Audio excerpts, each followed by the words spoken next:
Snow fell softly over New York, blanketing the city in a quiet kind of magic, the kind that made even strangers slow down. Inside a small cafe tucked between glowing storefronts, warm light spilled across polished wood tables. The scent of cinnamon cocoa and something tender in the air made the place feel almost alive. At the corner by the frosted window sat Elliot Grant, tall, composed, the kind of man whose calm could silence a room without him saying a word. His tailored gray suit looked slightly out of place among the casual chatter and clinking mugs. Yet the only thing more striking than his posture was the stillness in his eyes. He wasn't scrolling through his phone or checking the time every 5 minutes like most people would. He was waiting quietly, patiently for someone he'd never met. 3 years had passed since his wife's death. 3 years of business meetings, charity galas, polite smiles that never quite reached his heart. When his assistant Mary Ann had slipped an invitation onto his desk for a Christmas Eve blind date for the holidays, he almost threw it away. But at the bottom of the note, she'd written one sentence. "You once said you missed a quiet Christmas. Maybe start by sitting across from someone kind." And so, here he was, 40 minutes past the time. The candle on the table had burned halfway down. The hot chocolate before him had gone cold. Whispers began to ripple through the cafe. "She's not coming. Poor guy. Imagine getting stood up on Christmas Eve." Elliot didn't flinch. He smiled faintly, gaze steady on the window, where snow kept drifting down like pieces of forgiveness. "I think she'll come," he said simply.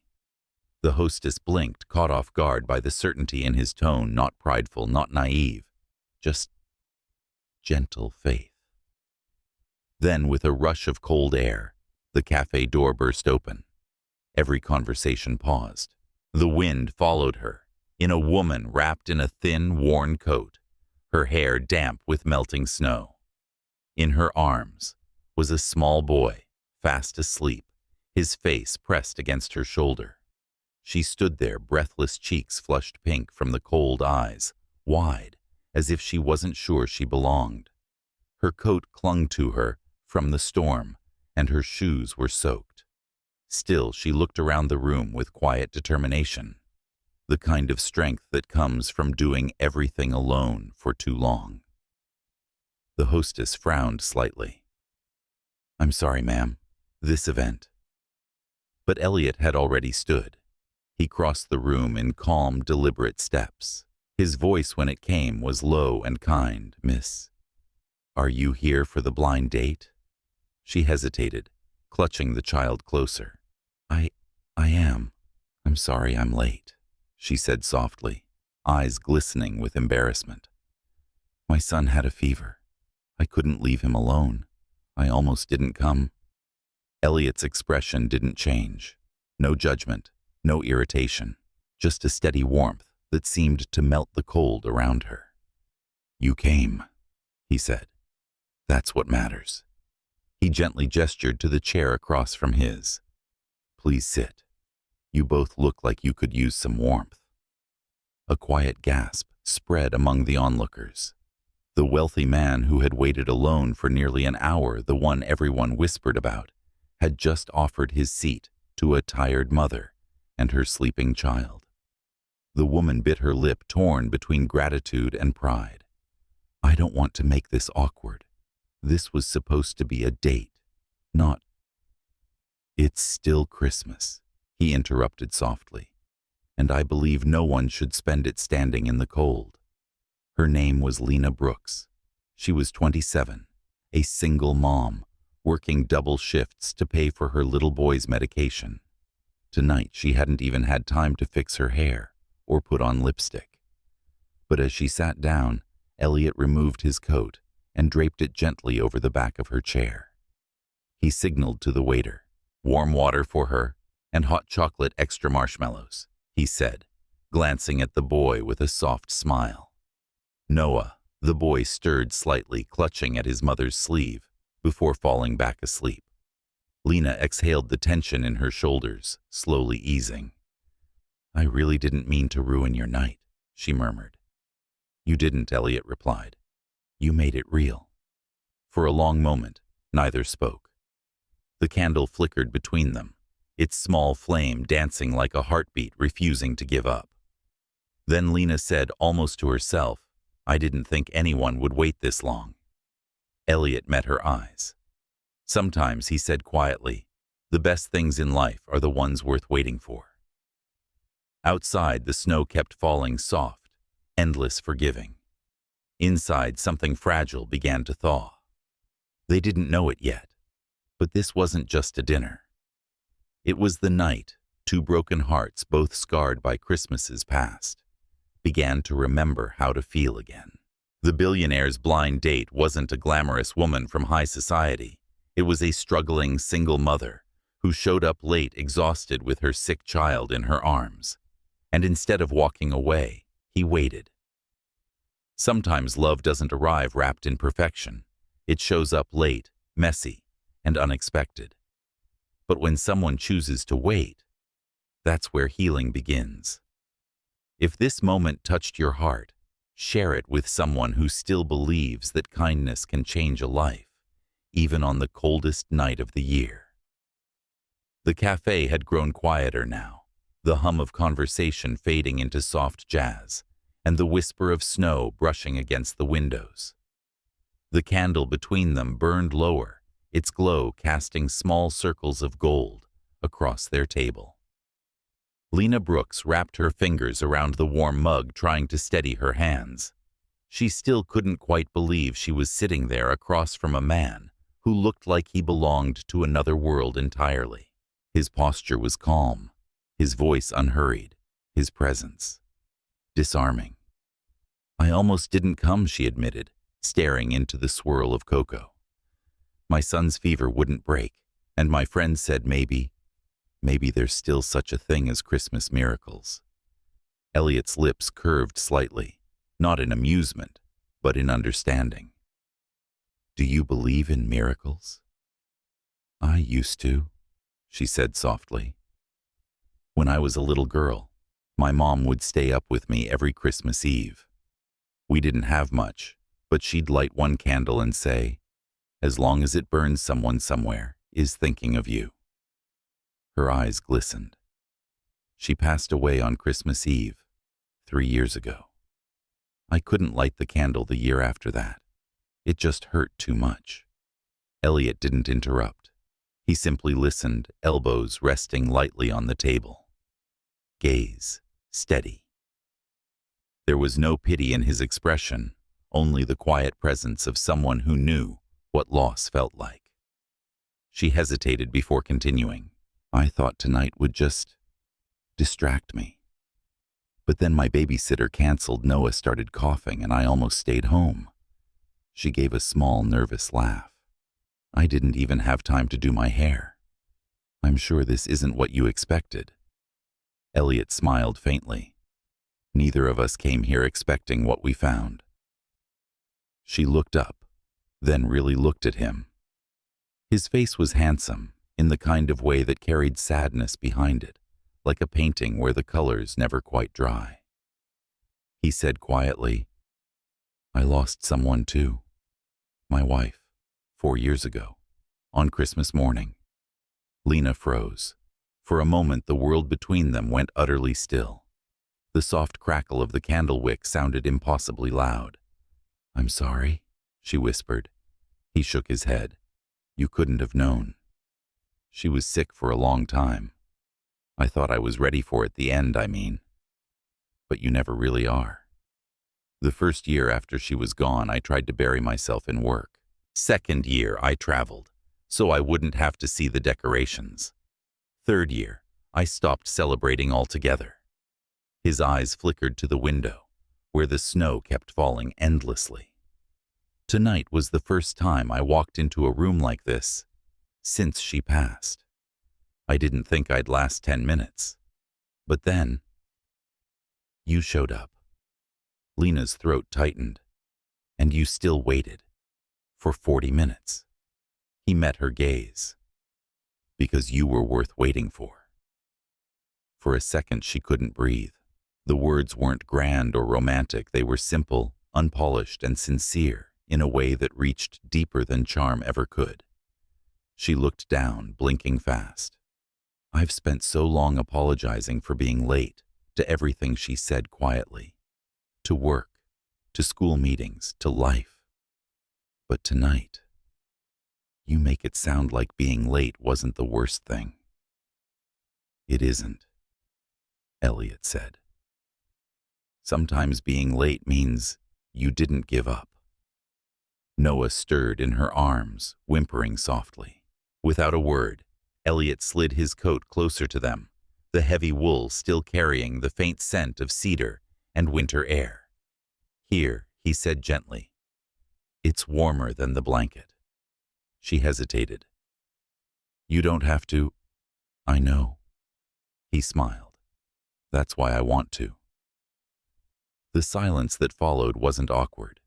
It was full with the unspoken comfort of two people who had stopped running even for a moment.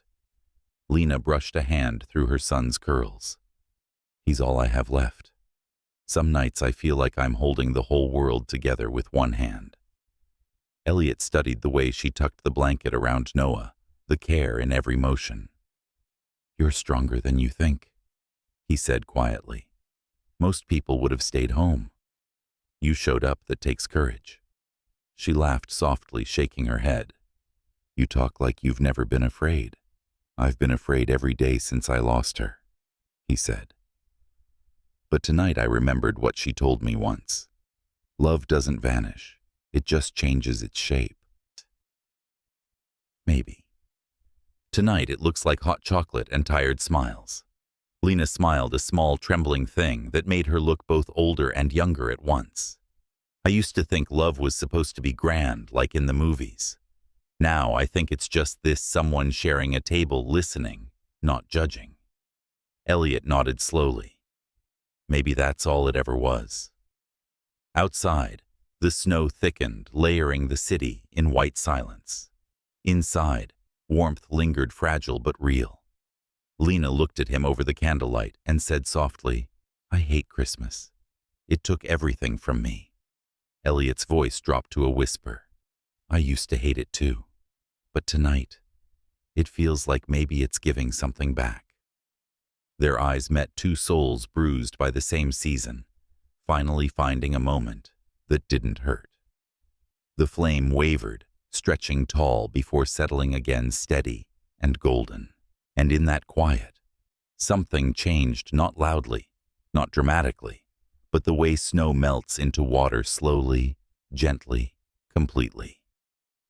Two people who had lost everything found themselves, if only for one night, believing again. A week had passed since that quiet Christmas Eve dinner, yet the memory lingered in Lena's mind, like the scent of cinnamon that never quite faded from her coat. Every time she walked past the café, she caught herself glancing through the window, half expecting to see him, the man who had waited, who had listened. But Elliot Grant was gone, or at least that was what she told herself. People like him belonged to polished offices, not to her world of delivery shifts, thrift stores, and overdue bills. He was a gentle anomaly, a single night of kindness that life would never repeat. Until the following Saturday. Snow still dusted the streets, turning every corner of Brooklyn into a postcard scene. Lena bundled Noah in his patched winter coat and trudged toward the community center, a warm, bustling building that offered second-hand coats, canned food, and a few kind smiles for families like hers. The room smelled of hot chocolate and pine. Volunteers moved among tables stacked with sweaters and toys. The ceiling glimmered with paper snowflakes, though some had fallen dangling crookedly from their tape.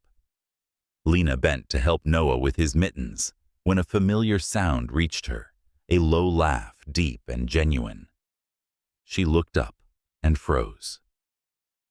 At the far end of the hall, standing on a ladder and struggling to untangle a string of twinkling lights, was Elliot. His sleeves were rolled up, a streak of glitter catching in his hair, and a crooked smile on his face, as two teenage volunteers teased him about his terrible decorating skills. Gone was the tailored suit, the quiet formality. He wore a simple dark sweater and jeans, blending into the crowd with a warmth that surprised her. Noah spotted him first. His small hand tugged at her sleeve. "Mommy, look. It's Santa's friend." Before she could stop him, Noah darted forward, weaving through the crowd and launching himself at Elliot's leg. Elliot nearly lost his balance, but caught himself, laughter spilling from his chest. He glanced down, startled, then softened instantly. "Well, if it isn't my favorite hot chocolate critic," he said, crouching to meet Noah's eyes. "How's the fever?" "Better." Noah grinned proudly. "You still owe me gingerbread." Elliot pretended to gasp. "You're right. I've been searching for that missing piece all week." Lena approached, cheeks flushed from cold and surprise. "Mr. Grant." She began, uncertain whether to laugh or scold. "What are you doing here?" He straightened, brushing stray glitter from his sweater. "Helping out. They needed volunteers for the winter drive." "You live across town?" she said, raising an eyebrow. "I told you," he replied with that same half-smile she remembered. "I had business in the neighborhood." Lena folded her arms, half amused, half skeptical. "Business involving tangled lights." "Some investments are worth the effort," he said lightly, then nodded toward Noah, who was now inspecting a pile of donated toys. For a moment, the air between them warmed, not with romance, but with something gentler recognition. Two people who had met in pain, now standing in the ordinary light of day. But just as Lena opened her mouth to ask more about his work, about who he really was, a voice called from across the room. "Elliot, we need help with the toy boxes." He excused himself with a quick smile. "Duty calls." Lena watched him move through the crowd, lifting boxes, laughing with volunteers kneeling to fix a child's broken toy truck. Every gesture seemed effortless, natural. He wasn't playing the role of a good man, he simply was. Something in her chest shifted. Maybe it was admiration, maybe confusion, maybe both. For the rest of the afternoon, she caught glimpses of him, here and there, his tall frame, bending to listen to an elderly woman, his hands dusted with flour, as he handed out cookies, his quiet laugh, whenever Noah tried to help by wrapping tape around his fingers, instead of the presents. By the time the event wound down, dusk had begun to settle outside. The last of the families drifted out, arms full of donations. Lena turned, scanning the room for Elliot, but the spot where he had stood was empty. She frowned, glancing around. His ladder still leaned against the wall, one last strand of lights dangling from it. But he was gone. No goodbye, no explanation, not even a trace. For a long moment she just stood there, the faint scent of pine and cocoa still in the air. Mommy, Noah said sleepily, tugging her hand. "Did Santa's friend go home?" Lena nodded slowly, her gaze lingering on the empty ladder. "I guess he did." Noah yawned. "Will we see him again?" She smiled softly, brushing his hair back. "I don't know, sweetheart, but I think people like him, they don't really disappear. They just show up when you least expect it." Outside, the snow had stopped. The world seemed quieter, somehow softer. As she walked home carrying Noah's small mittened hand in hers, Lena couldn't help but glance back one last time. Through the frosted glass of the community center, she thought she saw movement. A tall figure turning off the last string of lights, pausing and looking toward the window. For just a heartbeat, their eyes met through the blur of frost. He smiled, faintly knowingly, and then turned away. That night, long after Noah had fallen asleep, Lena sat by the window with a blanket around her shoulders. Outside, Christmas decorations still glowed faintly in the distance. And for reasons she couldn't explain, she felt something she hadn't felt in years. Not love, not yet, but the quiet pull of possibility. 3 days passed before it happened. 3 ordinary gray days that blurred together in the lull between Christmas and New Year. Lena had returned to her shifts delivering takeout orders through half-frozen streets, keeping her head down and her thoughts busy. She hadn't seen Elliot again, but she caught herself noticing small things that reminded her of him. A man helping a stranger carry groceries, a father brushing snow off his daughter's hood, the faint scent of cedar when she opened her coat closet. Every time her chest tightened with something she refused to name. Then on a quiet evening she found it. It was nearly midnight when she climbed the narrow stairs to her apartment, her legs aching from the day. She bent down to pick up the mail scattered by the doorbills, a grocery flyer, and one large envelope cream-colored, no return address. She frowned.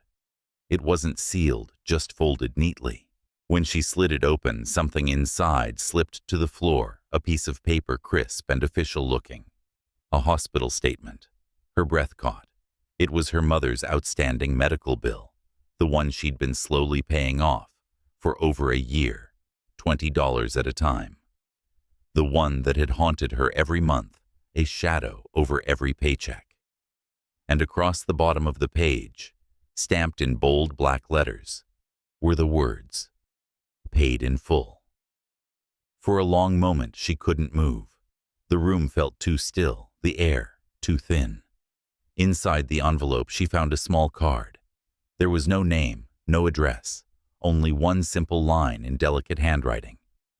Kindness doesn't need a signature, only the hope that it reached the right person. Her vision blurred. She didn't have to guess who had sent it. Elliot. A dozen emotions rushed through her: gratitude, confusion, shame, anger, all tangled into one sharp ache in her chest. How could he do this? Without asking, without even telling her. She paced the small living room, the envelope clutched in her hand.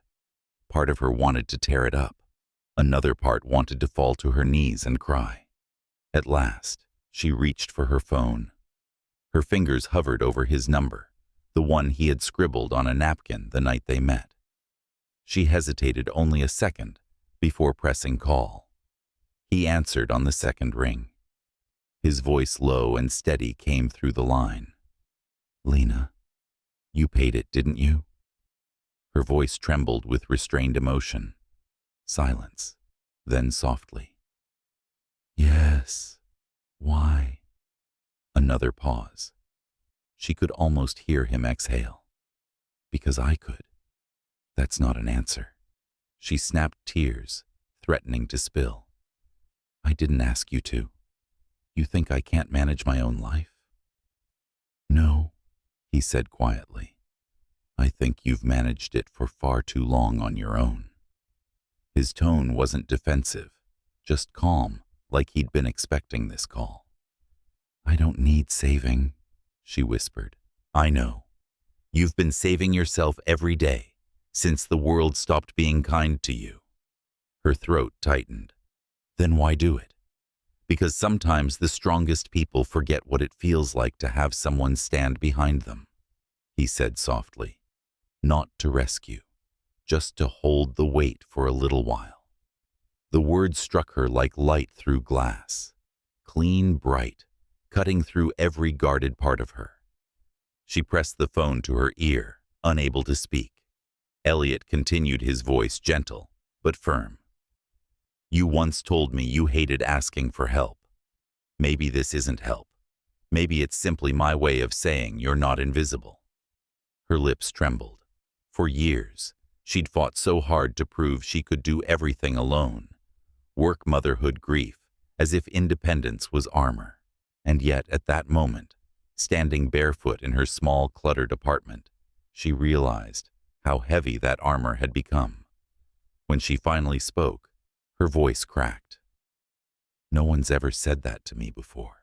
"Then I'm glad I did," he murmured. Neither spoke for a long while. She could hear the faint hum of the city behind his silence, the sound of cars passing through wet streets, a life far removed from hers, and yet somehow closer than ever. Her tears fell quietly, tracing the curve of her chin. But they weren't the tears of humiliation she expected. They were something else. Release, maybe. Relief. Finally, she whispered, "You shouldn't have done it." "Maybe not," he said, "but I don't regret it." There was a small trembling laugh through her tears. "You don't make things easy, you know. Neither do you." The warmth in his tone made her heart ache in the strangest way, both comfort and ache intertwined. After she hung up, Lena stood for a long moment in the stillness of her apartment. Outside, the snow had begun to fall again, faint and slow. The envelope lay open on the table, the letter catching a slant of lamplight. She walked over, tracing her fingers across the inked words. "Kindness doesn't need a signature." Then she folded it carefully, placed it in the drawer beside Noah's drawings, and sat down by the window. For the first time in years, she cried without shame, not because she was broken, but because someone had finally seen her strength and called it beautiful. And somewhere across the city, Elliot looked out over the snow from his penthouse window, wondering if she understood that he didn't pity her. He simply believed she deserved a world that didn't always demand she carry it alone. That night, neither of them slept, and though miles apart, both felt the same quiet ache, the strange tender pull of two hearts, learning what it meant to be seen. The air had turned colder that week, the kind of cold that bit through every layer and clung to the bones. Winter in New York didn't care for gentle hearts. It demanded endurance. And Lena, as always, endured. That afternoon, she ducked into a small second-hand bookstore near the bus stop to escape the wind. The place smelled of paper and coffee, that comforting scent of forgotten dreams. She was looking for something simple, maybe a used children's book for Noah, something bright to read before bed. Her fingers traced over the cracked spine of Goodnight Moon when her eyes caught something at the magazine rack near the counter. A glossy cover. A face she knew too well. Elliot Grant, the reclusive billionaire behind New York's most visionary tech empire. The words blurred for a moment before she managed to breathe. She picked up the magazine with trembling hands. There he was, his familiar gray eyes, looking out from the photograph, that same calm expression she had seen over candlelight and cocoa.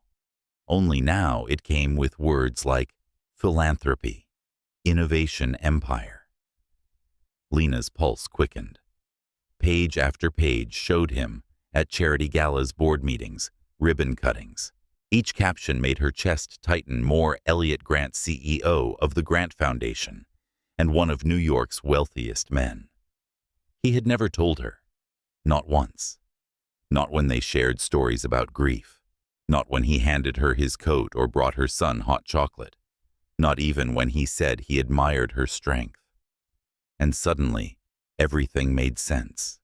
The quiet composure, the way people treated him. At the community center, the hospital bill miraculously paid off. He hadn't been someone kind. He had been someone powerful. The realization felt like betrayal.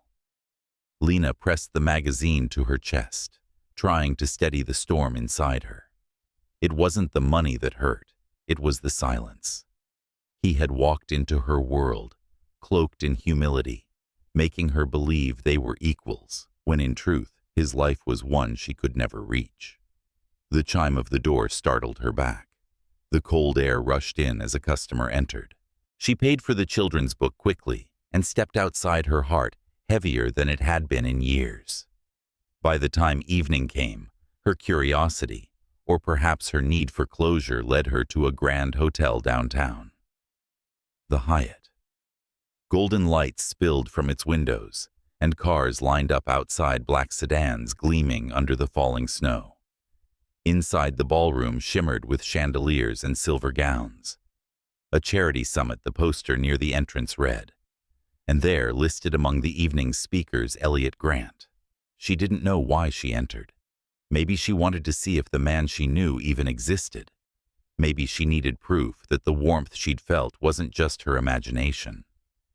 At the back of the ballroom she stood alone, her plain coat damp from melted snow, her hands gripping her small purse.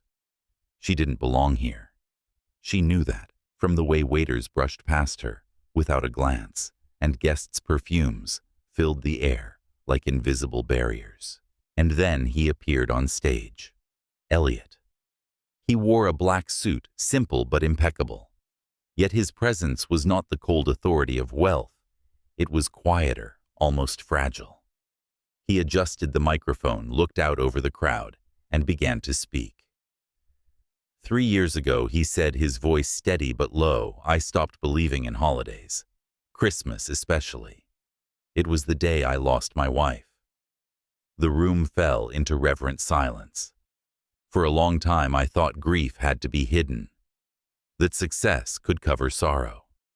But then, this past Christmas Eve, I met someone who reminded me that love doesn't return through perfection. It comes through honesty and the courage to show up, even when you're late, even when you're afraid. Lena's breath caught. She wasn't what people would call extraordinary, he continued softly. She was tired, overworked, and carried a child in her arms. But she showed me what strength really looks like. She reminded me that kindness doesn't need a reason, and love doesn't need a stage. The applause began gently growing louder. Cameras flashed, faces smiled, but Lena didn't clap. Her vision blurred as tears welled up and spilled silently down her cheeks. He was talking about her, about their night, and yet, surrounded by luxury and applause, it felt so far away. She turned before anyone could see her crying. The applause roared behind her, echoing down the marble hallway as she walked out of the hotel into the cold. The snow was falling again, soft, relentless, beautiful. At a small bench by the curb, she took a crumpled piece of brown paper from her bag, the one she had used to wrap Noah's lunch that morning. From her pocket, she pulled a pencil stub and began to write, her hands shaking slightly. Elliot. Thank you for reminding me that the world still holds kindness. For a night that made me believe in something I thought I'd lost. But I don't belong in your world, the one that shines too bright, for someone who's spent her life learning to live in the dark. You gave me something beautiful, and that's more than I ever expected. She folded the note carefully, slipped it into an envelope, and wrote his name in small, trembling letters. The next morning, she left it at the concierge desk of the Grant Foundation. Address, no return, just her truth. By the time she stepped outside, the city was waking. People hurried past with coffee cups, the hum of traffic rising again. Lena pulled her scarf tighter around her neck and whispered into the wind, half to herself. Some stories aren't meant to be finished. They're just meant to be remembered. And somewhere high above the city, Elliot stood by the window of his office, the skyline reflected in the glass, unaware yet that the one person who had seen him for who he was had just quietly slipped out of his life. The days that followed moved in slow, colorless rhythm. Winter pressed its weight upon the city, dimming every sound and freezing every small hope before it could bloom. For Lena, each morning felt heavier than the last. She still woke before dawn, still packed Noah's lunch, still walked to her part-time job at the retail store. Life went on as it always did, but something in her had gone quiet. The space where Elliot's voice had lingered soft and steady was now an echo. Sometimes late at night, she wondered if she'd done the right thing, leaving the letter, walking away. But then she would remember the lights, the applause his name printed beneath those perfect chandeliers, and she'd whisper to herself, "Yes, you did." Because love, she had learned, wasn't always meant to be shared between equals. Sometimes it was meant to be left untouched, like a star you could only watch from afar. It was on one of those gray afternoons, when the snow had turned to slush, and the world felt dull, that the knock came. Or rather, not a knock, but a sound. A soft thud against her door. Lena frowned and went to check. On the doormat sat a large box, brown simple, tied with a single gold ribbon. No name, no delivery label. Just stillness waiting. Her breath caught as she bent to lift it. It was heavier than she expected. Inside, beneath a layer of soft white paper, lay an interior design toolkit, the kind she'd only ever seen in professional studios. Rows of precision rulers, measuring tapes, sketch pencils, brushes, color palettes, all arranged with careful thought. She ran her hand over the tools, her fingers trembling. Then she saw it, a rolled blueprint tied with twine. With slow, cautious hands, she unrolled it on the floor. It wasn't just a plan, it was a dream made visible.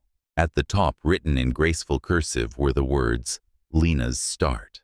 Design with Heart." It was a floor plan for a small, cozy studio. There was a reception corner bathed in natural light, a workspace for sketches, even a small children's play area tucked near the back. And in the center, a hand-drawn sign on the wall read, "Community Corner. Trade stories, not just money." Beneath it, in delicate handwriting, was one simple line. "If the road is too hard to walk alone, let someone lay a few stones for you." Lena's lips parted, but no sound came. She turned the blueprint slightly, and there, in the upper corner, she saw it, a small doodle of a reindeer. Its antlers curved upward, in a swirl, one ear slightly crooked, just like the one Elliot had drawn for Noah that Christmas Eve night. Her vision blurred.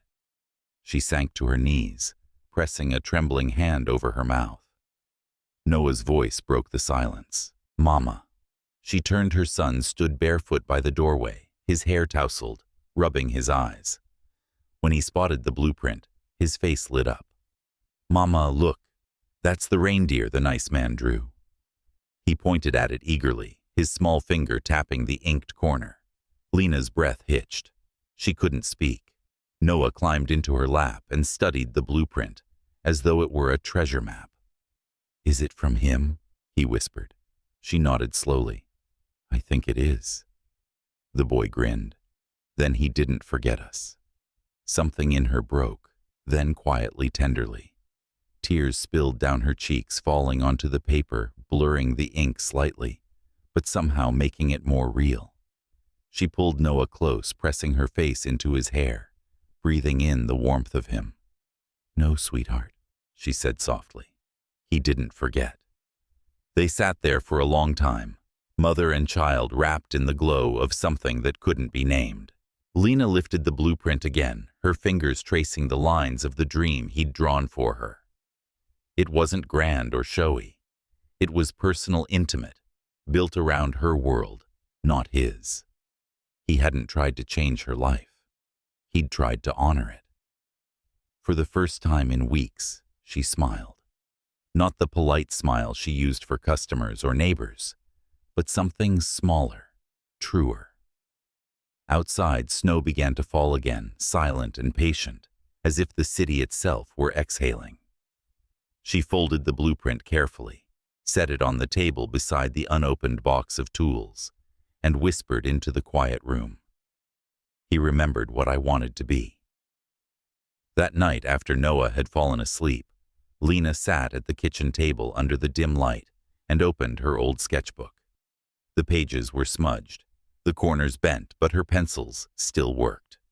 And slowly she began to draw again, lines and light tables and walls, the bones of a place she could build with her own hands. Outside her window, The city glittered faintly under the snow. Somewhere out there, she knew he was looking up at the same sky. She didn't need to see him to know what his silence meant. He wasn't gone. He was simply giving her space to build, to heal, to believe in herself again. And though the gift had come without a name, she knew whose heart had signed it. A full year had passed since that quiet Christmas Eve that changed everything. The seasons had turned and returned, and life, as it always does, had found its rhythm again. Lena's days were now filled with sketches, fabric samples, and the laughter of other women in the small community studio she had built. Lena's start, design with heart. The place had become a warm, living thing, sunlight on wood floors, children's drawings pinned to the walls, the faint hum of possibility in the air. But even in all that newness, there was one space in her heart that remained untouched. Every December, as snow began to fall again, her thoughts drifted back to the café, the one with the corner table by the window, the flickering candle, and the man who had waited. That evening, exactly 1 year later, she found herself walking down that same quiet street. The snow was falling softly, the city wrapped in the same silvery hush it had worn that first night. The windows of the café glowed golden through the frost, and the old jazz tune, the same one, floated faintly from inside. Her heart stuttered. She almost turned back. She almost convinced herself she had no reason to go in. But something, maybe faith, maybe memory, made her push the door open. The bell chimed. Warm air and the smell of cocoa swept over her. And there he was, Elliot, sitting in the same corner by the same window, his coat draped over the chair beside him.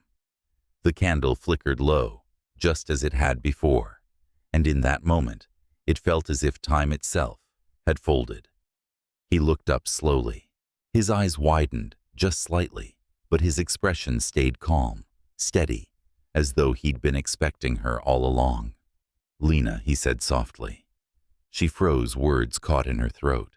Then finally they came out in a whisper. "Why are you here?" He tilted his head, his voice low and unhurried.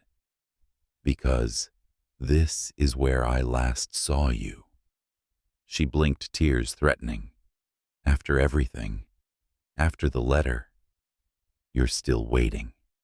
Elliot smiled, that same quiet smile she remembered from the night of their first meeting, the one that didn't try to charm, only to understand.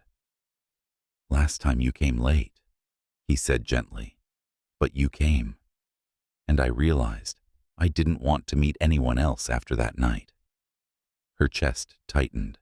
The candlelight shimmered between them, bending time, turning the moment into something sacred. For a long while, neither of them moved. Then Elliot rose slowly from his chair. The café seemed to still around them, the music fading, conversations softening, even the sound of wind outside, pausing as if the city itself was holding its breath. He stepped closer, stopping just in front of her. His voice, when it came, trembled with quiet certainty. "Lena, I don't have flowers or rings or grand words tonight. I just have this." He knelt, not ceremoniously, not for show, just a man lowering himself to meet her eyes, bare and honest. He extended his hand, palm open, waiting. "Give me a chance," he said softly. "Not to fix your life, not to rewrite your story, just a chance to stand beside you and Noah every day." The cafe lights blurred as her eyes filled. For a heartbeat, she could only hear the sound of her own breath, the quickening of her heart. "Elliot," she whispered, her voice breaking. "You waited for me, even when you didn't know if I'd come back." He nodded once, slow and certain. "I never stopped hoping." Something in her, the part that had been afraid for so long, began to loosen. Lena reached out, her fingers trembling, as she placed her hand into his. It was warm, steady, familiar.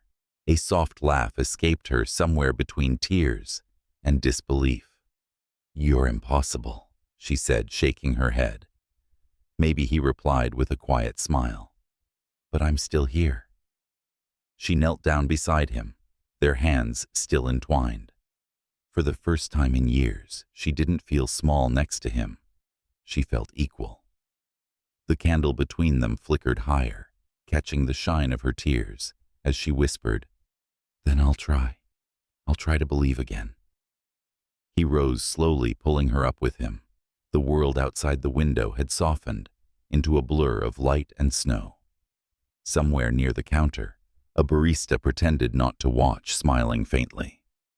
They stood there, two people who had once been strangers, now bound by the quiet miracle of second chances. In that tiny cafe, under the glow of the same golden light that had once witnessed their first meeting, Lena took his hand, not as a promise of perfection, but as a vow to keep walking together, even through the cold. Outside, snow kept falling. Inside, time seemed to stop. And in the warmth of that small room, love, patient, waiting, unwavering, finally found its way home. Another year passed, and with it, the city shifted from winter to spring and back again. But inside a small brick studio on the corner of Maple and Fifth, something quietly miraculous had taken root. Lena's Start. Design with Heart. The sign hung proudly above the door, framed by ivy and light. Inside, the air always smelled faintly of sawdust coffee and the laughter of women learning to build again, not just furniture, but futures.